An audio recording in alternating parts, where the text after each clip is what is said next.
Le ta fillojmë episodin e sotëm me një thënie nga Laurel Hamilton. Budallallëku nuk dënohet me vdekje. Nëse do të dënohej, do të kishte një kolaps të frikshëm të popullsisë. Por pyetja e vërtetë është, pse njerëzit janë budallënj? Dhe më e rëndësishmja, kur bëhet budallallëku i rrezikshëm? Kam folur një herë më përpara për këtë temë dhe do të flas edhe shumë herë të tjera, sepse çdo herë që mendoj se më në fund kam thënë gjithçka, diçka brenda meje mbetet e pakënaqur. Sepse budallallëku nuk është i thjeshtë, ai ka shtresa, thellësi, nivele. Kështu që sot po zbërthej 7 kategoritë e budallallëkut, nga ignoranca e padëmshme deri tek ai lloj budallallëku që shkatron marrëdhënie, shoqëri dhe ndonjëherë civilizime të tëra. Dhe kush e di, ndërsa e shikoni këtë, një pjesë e mendjes suaj mund të pyes veten: në cilin nivel bie unë? Gjatë kohës që po e dëgjoni këtë episod, mos ngurroni të lini një pëlqim apo koment. Ndiqeni ose abonohuni në kanalin e podcastit. Nëse episodet ju pëlqejnë më shumë se zakonisht, mund të na nderoni me donacionet tuaja, linket e të cilave i gjeni në përshkrimin e episodit. Dia e vërtet është të dish shtrirjen e ignorancës, paditurisë tënde. Ignoranca pasive është forma më e pafajshme, pothuajse e padëmshme e budallallëkut. Është thjesht të mos dish, gjendja nga e cila fillon çdo njeri. Një fëmijë që nuk njeh matematikën, ose një i rritur që nuk është i njohur me zakonet e një kulture tjetër, nuk është keqdashës apo kokfort. Thjesht nuk kanë informacion. Dhe siç vëren Boris Krieger, ignoranca mund të korrigjohet me mësim. Gabimi mund të korrigjohet me njohje. Është një boshllëk që përvoja, edukimi ose kureshtja mund ta mbushin lehtësisht. Kjo është arsyeja pse ky nivel është i falshëm. Sokrati ndërtoi një filozofi të tërë mbi përulësinë e pranimit të kufive të vet, duke thënë se di vetëm që nuk di asgjë. Kjo vetdije, jo arrogancë, është ajo që e ndan ignorancën e padëmshme nga format më të thella dhe më të rrezikshme të budallallëkut. Bertrand Russell e theksoi këtë në Historinë e filozofisë perëndimore, duke shkruar se njerëzit lindin të paditur, jo budallënj. Megjithse ai shtoi se një edukim i dobët mund ta kthejë këtë ignorancë në diçka më të keqe. Edhe kjo formë më e butë e budallallëkut mbart një rrezik të vogël, rrezikun e qëndrimit në ignorancë, vend numëro. Jo sepse personi refuzon të vërtetën, por sepse nuk qetësohet kur ta kërkojë atë. Një mit i thjesht shëndetësor i pashqyrtuar ose një keqkuptim financiar i pa vënë në dyshim mund të rritet në vendime të këqija që mund të ishin shmangur me disa minuta kërkimi të sinqert. Edhe Martin Luther King Jr. bëri dallimin midis ignorancës së sinqert dhe budallallëkut të ndërgjegjshëm, duke e vendosur mosdijen e ndershme në fundin më pak të rrezikshëm të spektrit. Ajo mund të shkaktojë dëm, por i mungon qëllimi që i bën nivelet më të larta kaq shkatruese. Armiku më i madh i dijes nuk është ignoranca, është iluzioni i dijes.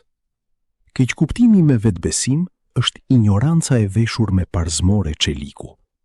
Ndodh kur dikush jo vetëm që mban një besim të gabuar, por e mbron atë me siguri absolute.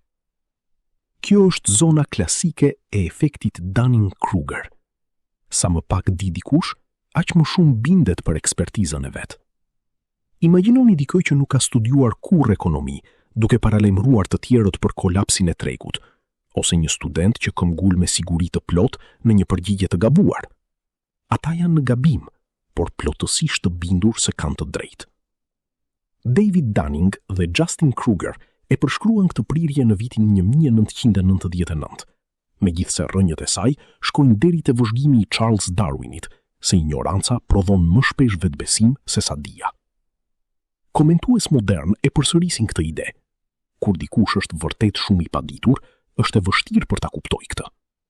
Analizat shkencore tregojnë të njëjtin model. Ata me më pak aftësi e mbivlerësojnë vazhdimisht veten. Ky nivel bëhet i rrezikshëm, sepse vetbesimi e shumëfishon gabimin. Një person i hutuar që e di se mund të jetë gabim, mund të udhëhiqet. Një person që beson vetëm në vetvete, çon në rrugë të gabuar çdo që e dëgjon. Vetbesimi ngatërohet me kompetencën, sidomos në politik, gazetari ose rrjete sociale. Një keq kuptim i vetëm i thënë me siguri, por hapet më shpejt se e vërteta e kujdesshme. Në këtë fazë, shfaqet një lloj verbërie psikologjike. Siç vëren Boris Krieger, budallalleku shpesh lulëzon në pranit fakteve, i mbuluar me vetbesim dhe imun ndaj korrigjimit. Keqkuptimi me vetbesim është forma e hershme e kësaj verbërie. Personi nuk është thjesht i pa informuar. Ai beson se tashmë ka mësuar mjaftueshëm. Provat bëhen një bezdi. Siguria e tij bllokon zhvillimin. Filozofët kanë paralajmëruar prej kohësh për këtë bashkim të arrogancës dhe ignorancës. Aristoteli e shihte marrëzinë jo si mungesë inteligjencë, por si dështim karakteri dhe gjykimi, krenari që i reziston korrigjimit. Një person në këtë gjendje mendon se pikpamja e tij është e plotë. Ai madje mund të bindë veten duke përdorur logjik të gabuar dhe më pas kapet pas saj, sepse pranimi i gabimit ndihet si poshtërim. Ky nivel është pragu midis gabimit të padëmshëm dhe kokfortësisë aktive. Në momentin që dikush këmbëngul në një besim të rrem, ai bëhet i rrezikshëm. Ne nuk i shohim gjërat ashtu siç janë, i shohim ashtu siç jemi ne. Arsyetimi emocional shënon pikën ku ndjenjat bëhen filtr për realitetin. Në këtë fazë, një person e trajton emocionin e brendshëm si provë të jashtme. Ky koncept vjen drejt për drejt nga terapia njohëse. Diku nga vitet 70, Aaron Beck e identifikoi këtë si një shtrëmbërim thelbësor. Modeli është i thjeshtë, por mashtrues. E ndjej, prandaj duhet jetë e vërtetë. Ndjenja e fajt bëhet provë fajësisë. Frika bëhet provë rrezikut. Emocioni zëvendëson faktin. Psikologu Leon F. Seltzer e përshkruan arsyetimin emocional si përfundimin që reagimi emocional i dikujt përcakton realitetin. Provat që e kundërshtojnë ndjenjen hidhen poshtë automatikisht. Siç vëren Seltzer, provat e vëzhguara shpërfillen ose hidhen poshtë në favor të së vërtetës së supozuar të ndjenjave. Për shembull, një gabim i vetëm shkakton ndjesinë e budallallokut dhe papritur personi beson se është budalla. Një moment zemërimi ndaj një kolegu e bind se ai duhet të ketë qëllime keqdashose. Ajo që e dallon këtë nivel nga keqkuptimi i thjesht është se personi që arsyeton emocionalisht shpesh i di faktet, por refuzon t'i pranojë ato. Ai është i vetëdijshëm që të tjerët i shohin gjërat ndryshe, por emocioni brenda tij ndihet më i fortë se logjika. Realiteti shtrembërohet përmes një stuhie të brendshme. Ky nivel është i rrezikshëm, sepse emocionet janë shtytës të fuqishëm të sjelljes. Besimet e bazuara në emocione çojnë në veprime emocionale. Në marrëdhënie, kjo mund të përshkallëzohet shpejt. Ndjehemi lënë pas dore, prandaj e di që nuk jam i dashur. Prej andej vijnë xhelozia, akuzat ose tërheqja, të gjitha të bazuara në një ndjenjë, jo në prova. Në politik, interpretimet emocionale. Ndjehemi kërcënuar, prandaj ata duhet të jenë kërcënim. Ushqejnë paragjykimet dhe mendimin ekstremist. Arsyetimi emocional e kthen reagimin subjektiv në siguri absolute. Ky nivel shpesh përforcohet nga paragjykimet njohëse. Paragjykimi i konfirmimit e forcon ciklin. Vetëm faktet që mbështesin emocionin vihen re. Një mendje e trishtuar kujton vetëm dështimet. Një mendje krenare kujton vetëm fitoret. Gjithçka tjetër zhduket. Ndjenja bëhet filtr dhe filtri bëhet botkuptim. Ky nivel është shumë më i rrezikshëm se keqkuptimi i zakonshëm, sepse nuk ndërtohet mbi logjik të gabuar, por mbi impuls emocional. Emocionet mund të provokojnë reagime ekstreme: panik, zemërim, dëshpërim, vendime impulsive. Kur grupe të tëra bien në arsyetim emocional, rezultati është histeri masive, cikle zemërimi dhe panik moral. Një ndjenjë kërcënimi shndërrohet në frikë kolektive, shumë përpara se dikush të kontrollojë faktet. Ky nivel shënon pikën e kthesës në këtë rënje. Logjika ende ekziston, por është rrëzuar nga froni. Që këtu e tutje, egoja fillon të dominojë perceptimin, dhe fazat e ardhshme bëhen më të errta dhe më shkatërruese. Syri shef vetëm atë që mendja është e përgatitur të pranojë. Ndryshe nga gabimi i thjesht apo shtrembërimi emocional, ky nivel përfshin një kthim të qëllimshëm larg së vërtetës. Personi mund ta ndjejë realitetin, mund madje të jetë informuar drejt për të, por zgjedh ta ignorojë, sepse pranimi i tij do të ishte i dhimbshëm, i papërshtatshëm ose kërcënues.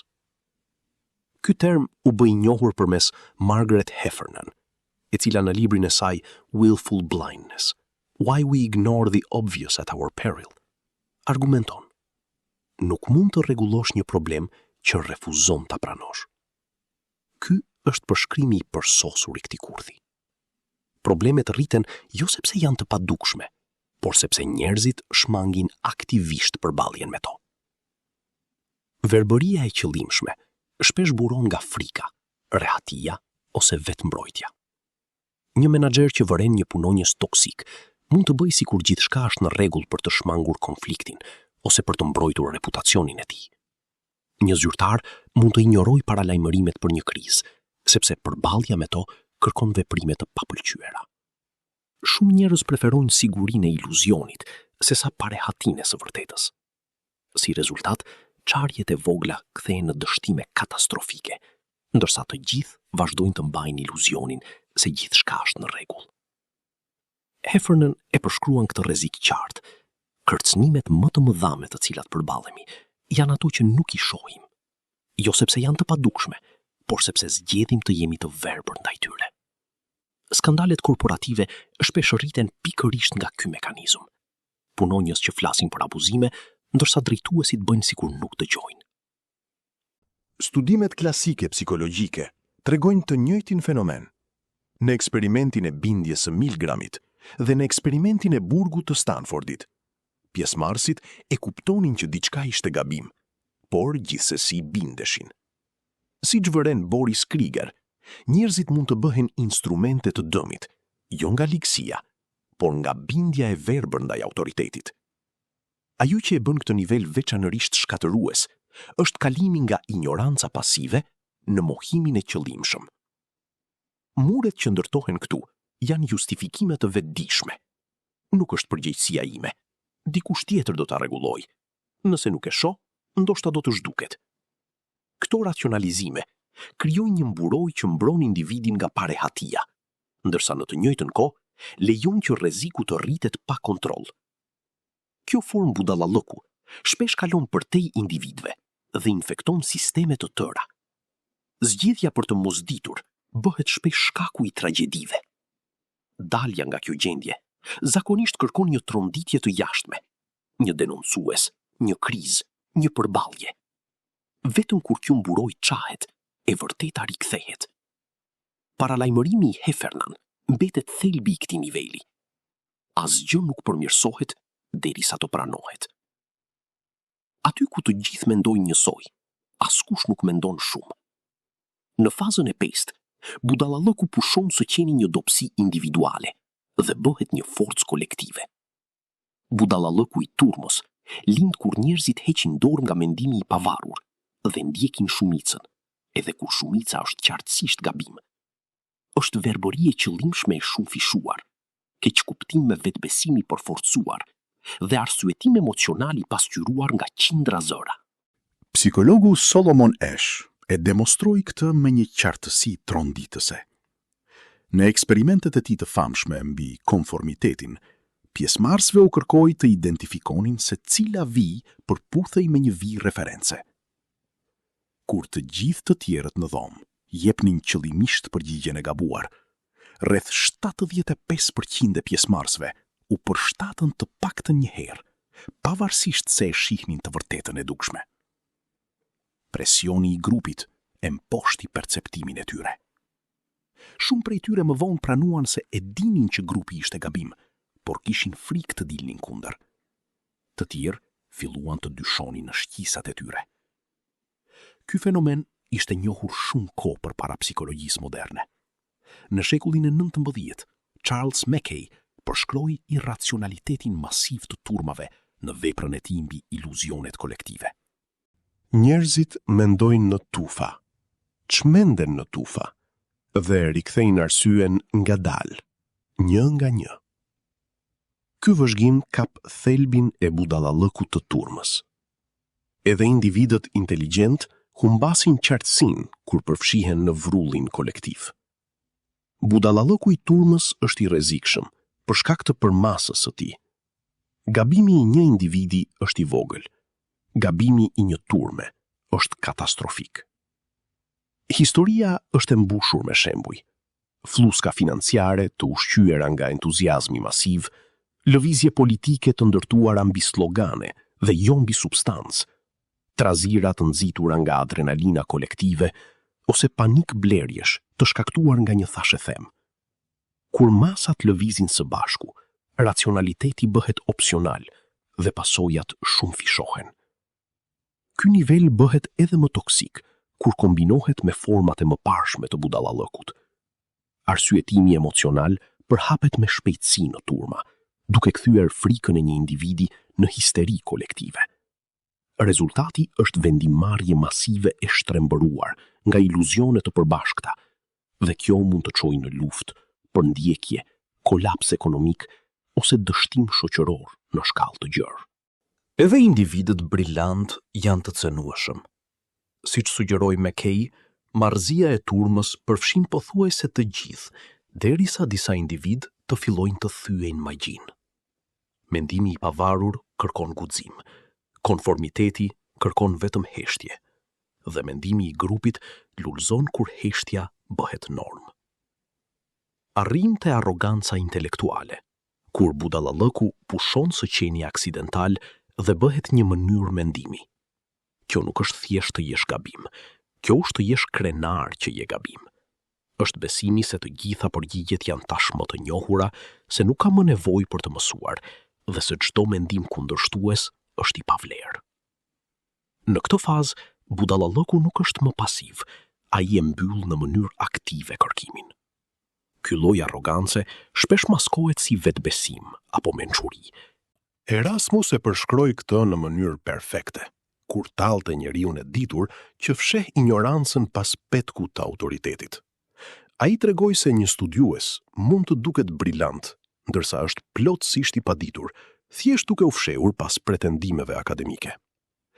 Ajo që e bën këtë të rrezikshëm nuk është gabimi, por vetkënaqësia, refuzimi për të korrigjuar. Aristoteli gjithashtu paralajmëroi për këtë gjendje. Edhe njerëzit inteligjent mund të bien në arsyetime të këqija, kur krenaria merr kontrollin. Në jetën reale, arroganca intelektuale duket si refuzim i pastër. Nuk më intereson ai burim. Të gjithë ata që nuk bien dakord janë ignorant. Është besimi se dia ka një fund, dhe ai fund është pikërisht aty ku ndodhet ai person. Shpesh lind nga nivelet e mëparshme. Dikush që ishte i verbër me dashje, fillon të besoj se ajo verbëri ishte mençuri. Ose dikush i udhëhequr nga emocionet e shndron bindjen e tij në armë. Si guxon dikush të më vërë në dyshim? A nuk e provon forca e bindjes sime që kam të drejtë? Dëmi që shkakton kjo është i madh. Nivelet e mëparshme ende lejojnë korrigjim, por arroganca ndërton një fortesë rreth bindjeve. Kritikat hidhen poshtë, provat shtrembërohen dhe paralimërimet injorohen. Kjo është arsyeja pse shumë mendimtar besojnë se arroganca intelektuale qëndron në rrënjën e shumë katastrofave. Paralajmërimi i Martin Luther King Jr. e përmbledh këtë në mënyrë të përkryer. Asgjë në botë nuk është më e rrezikshme se ignoranca e sinqertë dhe budallallëku i ndërgjegjshëm. Rreziku nuk qëndron vetëm në të mosditurit, por në zgjedhjen për të mosditur dhe në krenarin për këtë. Dhe këtu, ignoranca dhe arroganca bashkohen me diçka edhe më të errët, vullnetin e keq.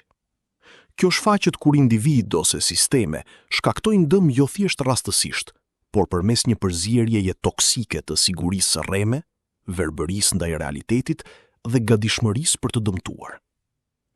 Në këtë nivel, dëmi bëhet me bindje. Mizoria justifikohet nga një kauzë rreme. Vendimet e pamenduara mbrohen me logjik të shtrëmbëruar. Personi nuk është thjesht në gabim.